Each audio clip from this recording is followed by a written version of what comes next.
আসসালামু আলাইকুম। আজকে মজাদার একটা বিফ কোফতা কারি রেসিপি আপনাদের সাথে শেয়ার করব। কোফতা রান্না করলে অনেকের কোফতাটার ভেতরটা শক্ত থাকে, জুসি থাকে না, আবার নাড়াচাড়া করার সময় ভেঙে যায়। তো কিছু টিপস আপনাদের সাথে আমি শেয়ার করব, যেটা ফলো করলে আপনাদেরও কোফতাটা আমার কোফতার মতোই সফট থাকবে, জুসি থাকবে, নাড়াচাড়া করলে ভেঙে যাবে না। তো চলুন শুরু করা যাক আজকের মজাদার বিফ কোফতা কারি রেসিপি।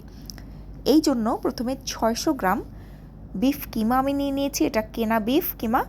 আপনারা চাইলে ফ্রেশ বিফের যে পিসগুলো হয় সেটা নিয়েও ব্লেন্ড করে নিতে পারেন। এখন এখানে আমি কিছু পেঁয়াজ আর কাঁচামরিচকে ব্লেন্ড করব। এখানে বেশ কিছু পেঁয়াজ আছে, 5-6টা হবে, আর স্বাদ মতো কাঁচামরিচ দিয়ে দিয়েছি। ঝালটা আপনি আপনার পছন্দ মতো ব্যবহার করবেন। তো ব্লেন্ড করে নিতে হবে অবশ্যই। কিমা জাতীয় যে কোনো রেসিপি তৈরি করতে হলে বা যে কোনো রান্না করতে হলে অবশ্যই পেঁয়াজটাকে হয়তো ব্লেন্ড করে নেবেন, তা না হলে একদম ফাইনলি চপড করে নেবেন। তো পেঁয়াজগুলো ব্লেন্ড করার পরে আমি অর্ধেকটা পেঁয়াজ সরিয়ে রাখলাম, রান্নার কাজে আমি ব্যবহার করব। বাকি অর্ধেকটা থেকে আমি এরকম এই যে পেঁয়াজটাকে চিপে চিপে অতিরিক্ত পানিটা ফেলে দিয়ে কিমার মধ্যে দিব।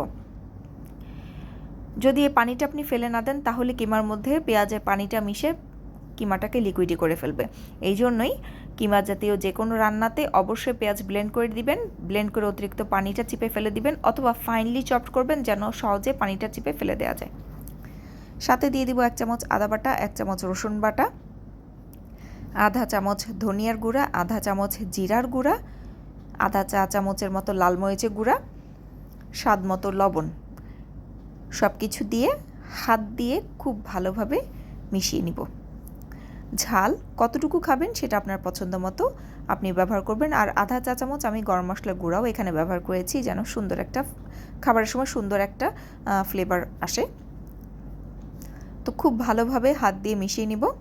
মিশিয়ে নেওয়া হয়ে গেলে যে টিপসের কথা আমি আপনাদেরকে বললাম, যেটা ফলো করলে কিমাটা জুসি থাকবে, নরম থাকবে, কিন্তু নাড়াচাড়া করার সময় ভেঙে যাবে না, সেই টিপসটাই বলছি এখন।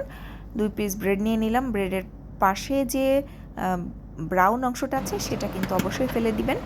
একটা ডিম নিয়ে নিলাম। এখন ডিম আর পাউরুটিটাকে খুব ভালোভাবে হাতের সাহায্যে, দেখতেই পাচ্ছেন আমি কিভাবে করছি, একদম মিশিয়ে নিচ্ছি। খুব ভালোভাবে মেশাবেন যেন পাউরুটির কোনো দলা না থাকে। এখন এই উপাদানটাকে কিমার মধ্যে দিয়ে দিবেন। কিমার মধ্যে দিয়ে খুব ভালোভাবে আবারও মিশিয়ে নিতে হবে। ভালোভাবে মেশাবেন যেন কোনো দলা না থাকে। মেশানো হয়ে গেলে এখন আমি বল করে নিব। আপনারা আপনাদের পছন্দ মতো শেপে বল করে নেবেন। ছোট বড় যেরকম ইচ্ছা সেরকম বল করে নেবেন। এটা কিন্তু আর রেস্টে রাখার প্রয়োজন হবে না।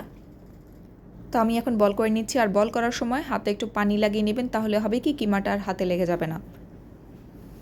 আমি মোটামুটি মাঝারি সাইজের বল করেছি, খুব বেশি ছোট বা খুব বেশি বড় করিনি। তো আমার দেখুন কতগুলো বল হয়েছে। এখন চুলায় চলে যাই। এই রান্নাটা করার জন্য একটু উঁচু পাতিল নেবেন। ছড়ানো কোনো পাতিল ব্যবহার না করাই ভালো। কেন ভালো সেটা আমি পরে বলছি। তো প্রয়োজন মতো সয়াবিন তেল দিয়ে দিলাম। আর এখানে লং, 3-4টা এলাচ আর 2 টুকরো দারচিনি দিয়ে দিলাম। আর যে পেঁয়াজটাকে আমি রেখেছিলাম, পেঁয়াজ ব্লেন্ড করা পেঁয়াজটাকে রেখেছিলাম, সেটা এখানে দিয়ে দিলাম। এই পেঁয়াজের সাথে এখন 1 চামচ আদা বাটা আর 1 চামচ রসুন বাটা দিয়ে খুব ভালোভাবে ভেজে নিব, যেন কাঁচা গন্ধটা চলে যায়। দেখতেই পাচ্ছেন আমি সুন্দর করে ভেজে নিয়েছি। এখন এখানে শুকনো মশলাগুলো দিয়ে দিব। 1 চামচ হলুদ গুঁড়া, 1 চামচ লাল মরিচের গুঁড়া, 1 চামচ ধনিয়ার গুঁড়া, 1 চামচ জিরার গুঁড়া, 1 চামচ চিলি ফ্লেক্স, আধা চা চামচের একটু বেশি হবে আপনার কালো গোলমরিচের গুঁড়া, আর স্বাদ মতো লবণ দিয়ে দিলাম। তো সবগুলো মশলা দিয়ে অল্প একটু পানি দিয়েছি যেন মশলাটা পুড়ে না যায়, সুন্দরভাবে আমি কষাতে পারি সেই জন্য। মশলাটা যখন আমার 3-4 মিনিট এরকম নেড়েচেড়ে আমি কষিয়ে নিয়েছি, তারপরে এখানে আমি দিয়ে দিব প্রায় 200 গ্রামের মতো টক দই, যেটাকে আমি খুব ভালোভাবে অল্প একটু পানি দিয়ে ফেটিয়ে রেখেছি।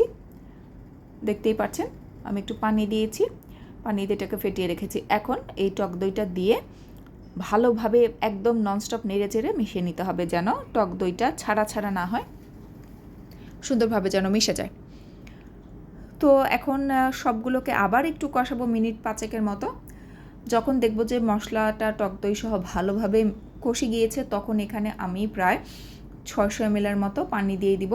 পানির পরিমাণটা আপনার পছন্দ মতো দিবেন। আপনি যদি ঝোল ঝোল রাখতে চান সেক্ষেত্রে আরেকটু পানি বাড়িয়ে দিবেন। তো পানিটা গরম পানি ব্যবহার করেছি, যার কারণে সহজেই বলক চলে এসেছে। এখন যে কোফতাগুলোকে বল বল করে রেখেছিলাম সেগুলো দিয়ে দিলাম। তো 15 মিনিটের মতো প্রথমে আমি রান্না করব ঢাকনা দিয়ে। মিনিট 15 পরে দেখুন আমি প্রথমে একটু আলতো হাতে এটাকে পাতিলটা ধরে একটু নেড়ে চেড়ে দিলাম। এখন আমি এটাকে কোফতাগুলোকে একটু উল্টিয়ে দিব। আমি যে উল্টাচ্ছি আপনারা দেখতেই পাচ্ছেন, একটা কোফতাও কিন্তু ভেঙে যায়নি বা ক্র্যাক হয়নি। তো সুন্দর করে সবগুলো কোফতাকে আমি উল্টে পাল্টে দিয়েছি। উল্টে পাল্টে দেওয়ার পরে আবার ঢাকনা দিয়ে ঢেকে এটাকে আরও 15 মিনিটের মতো রান্না করব। আমি একটু মাখা মাখা করব, খুব বেশি ঝোল থাকবে না। আমি আবারও বলছি, যদি আপনারা আরেকটু ঝোল রাখতে চান সেক্ষেত্রে পানির পরিমাণটা আরেকটু বাড়িয়ে দিতে পারেন। আর চুলার যে জাল সেটা মাঝারি পর্যায়ে আছে। এখন 15 মিনিট আবার অপেক্ষা করছি। 15 মিনিট পরে দেখুন ঝোলটা কিন্তু প্রায় একদমই টেনেই গেছে। তো আমার কোফতাটাও রেডি হয়ে গেছে সুন্দরভাবে, কিন্তু কোফতাগুলো সব সিদ্ধ হয়ে গেছে।